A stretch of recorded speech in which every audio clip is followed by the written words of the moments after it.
అపోస్తల కార్యములు 11వ అధ్యాయము. యెరూషలేములో క్రైస్తవ సంఘము. పేతురు ప్రసంగము. అన్యులు కూడా దేవుని వాక్కును అంగీకరించిరని యూదయ సీమలో ఉన్న అపోస్తలులు సోదరులు వినిరి. పేతురు యెరూషలేమునకు వచ్చినప్పుడు అన్యులకు సున్నతి అవసరమని వాదించు యూదులు అతనిని విమర్శించురి. సున్నతి పొందని అన్యుల ఇంటికి నీవు అతిథిగా పోయి వారితో కలిసి ఏల భుజించితివి అని పేతురును వారు ప్రశ్నించిరి. అందుచే పేతురు అక్కడ జరిగిన దర్శన సంఘటన గూర్చి మొదటి నుండి చివరి వరకు వివరింపసాగెను. నేను యొప్పా నగరములో ప్రార్థన చేసుకొనుచుండగా తన్మయత్వములో నాకు ఒక దర్శనము కలిగినది.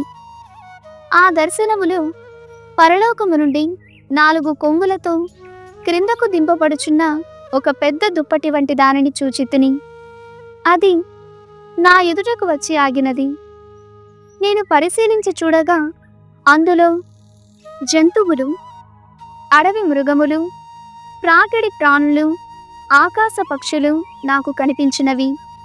అప్పుడు పేతురు, లెమ్ము, వీరిని చంపుకొని తినుము అను ఒక స్వరము నాకు వినబడెను.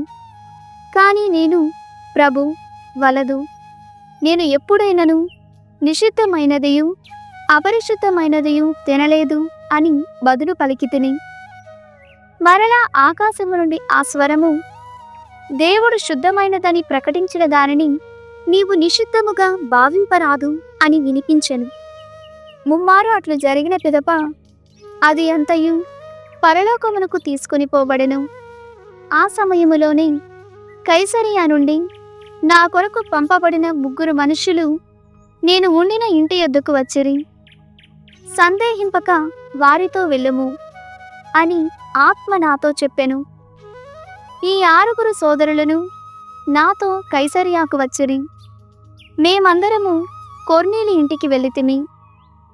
నీవు యొప్పాకు మనిషిని పంపి పేతురు అనబడు సీమోనును పిలిపింపుము. అతడు నీకు కొన్ని మాటలు చెప్పును.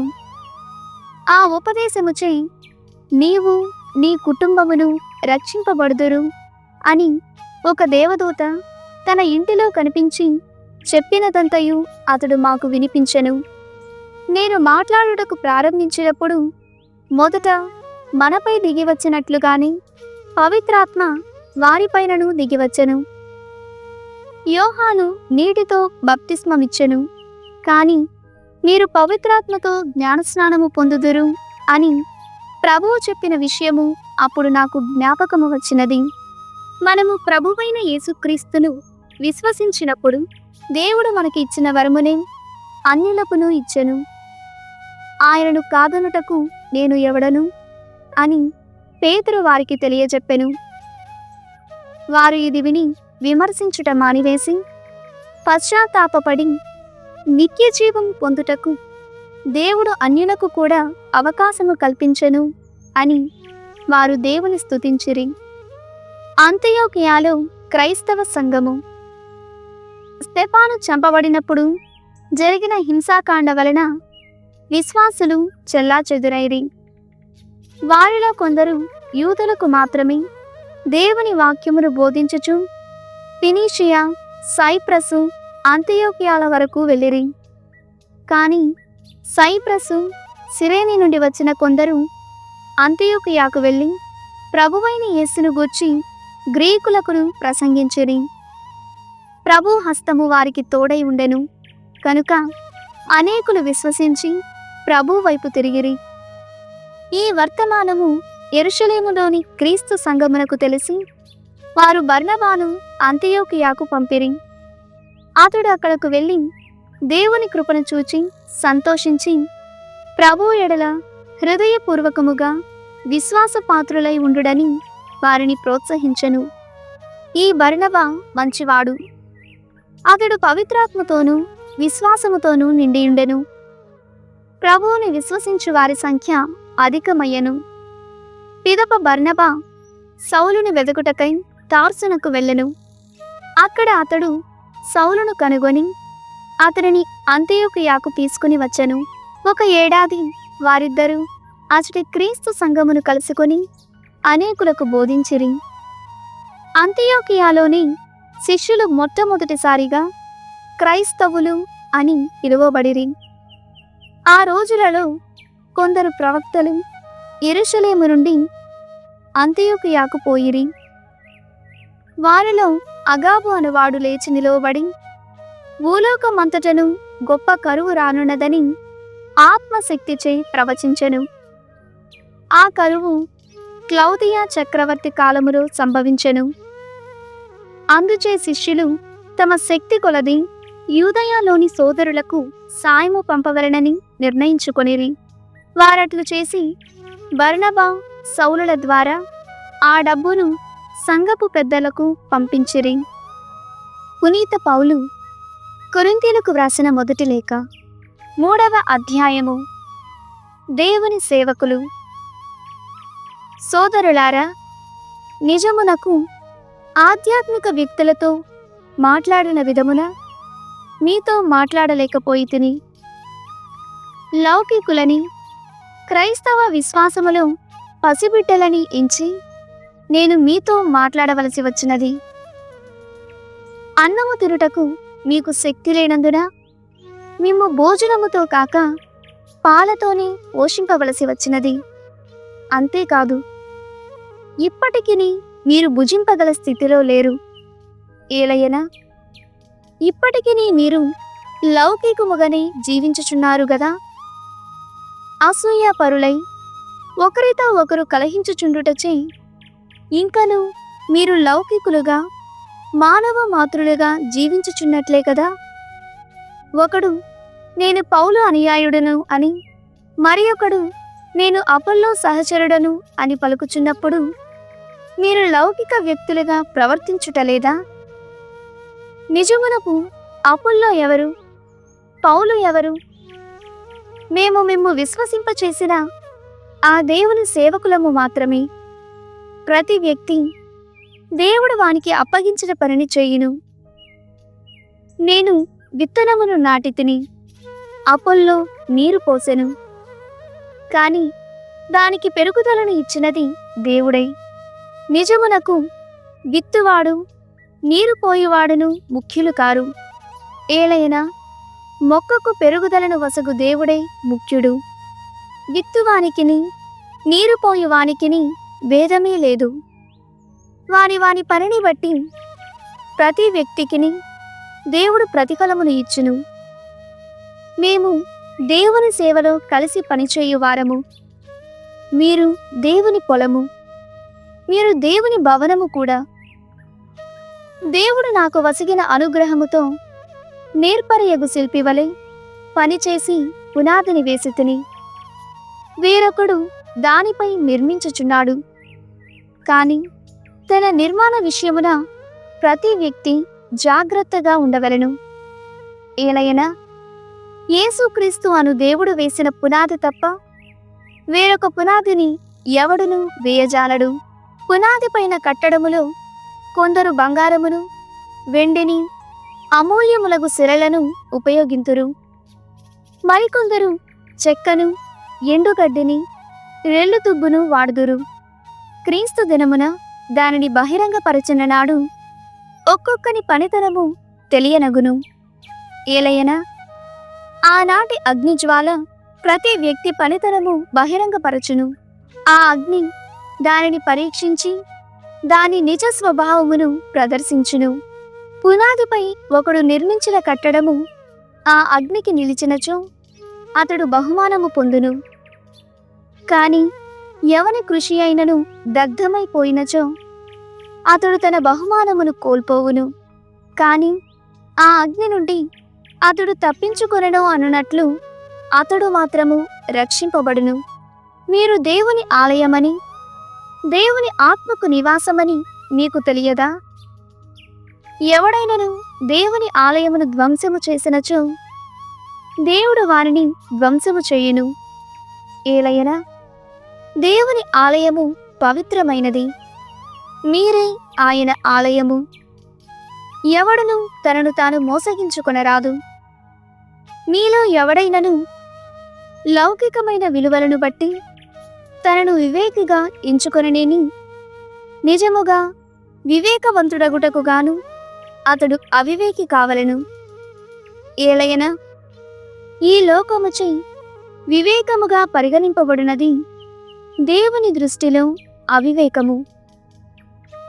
పవిత్ర గ్రంథము పలుకుచున్నట్లుగా వివేకవంతులను వారి తెలివితేటలలోనే దేవుడు బంధించును. వివేకవంతుల ఆలోచనలు శూన్యములని ప్రభువునకు తెలియను అని పవిత్ర గ్రంథమున వేరొక చోట చెప్పబడినది. కనుక మానవుల చేతలను గూర్చి ఎవడును గొప్పలు చెప్పరాదు. నిజమునకు అంతయును మీదే. పౌలు, అపొల్లో, పేతురు, ఈ ప్రపంచము, జీవన్మరణములు, వర్తమానము, భవిష్యత్తు ఇవి అన్నీ మీవే. మీరు క్రీస్తుకు చెందినవారు, క్రీస్తు దేవునకు చెందినవాడు. 4వ అధ్యాయము. క్రీస్తు యొక్క అపోస్తలులు. మీరు మమ్ము క్రీస్తు సేవకులుగను దేవుని రహస్య సత్యముల బాధ్యతను పొందిన వారిగను పరిగణింపవలను. బాధ్యత అప్పగింపబడినవాడు విశ్వాసపాత్రుడై ఉండవలయును.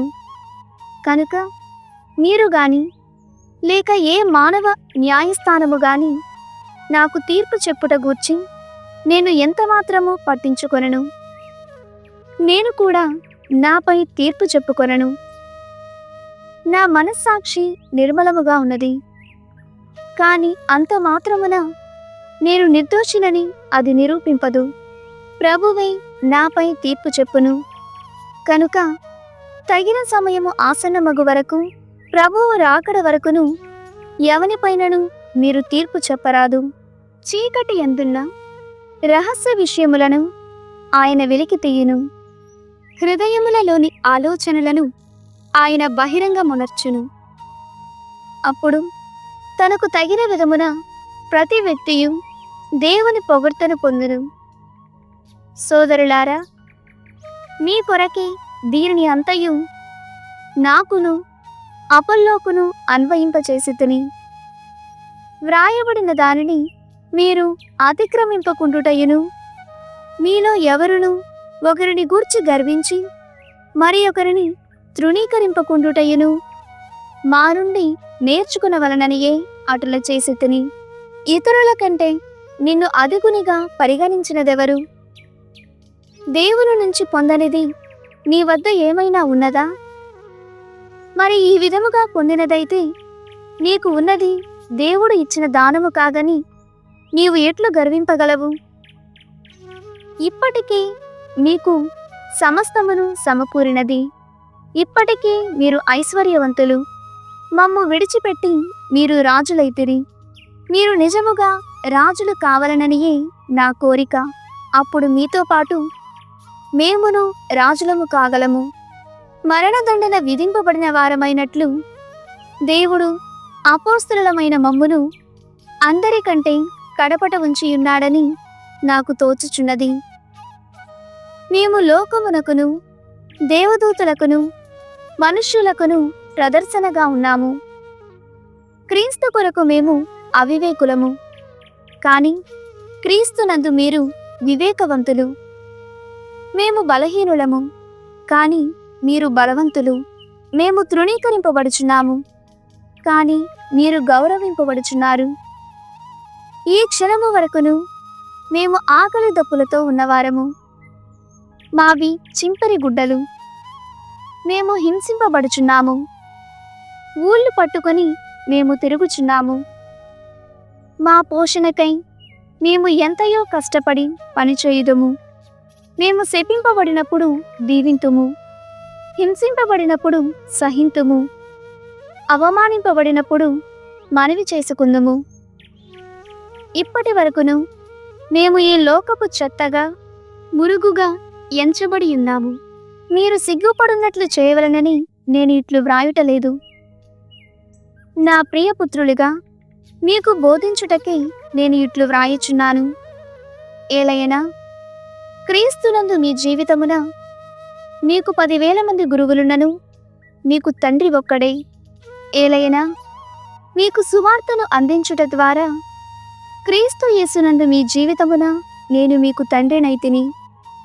కనుక మీరును నావలే నడువవలనని మిమ్ము అర్థించుచున్నాను.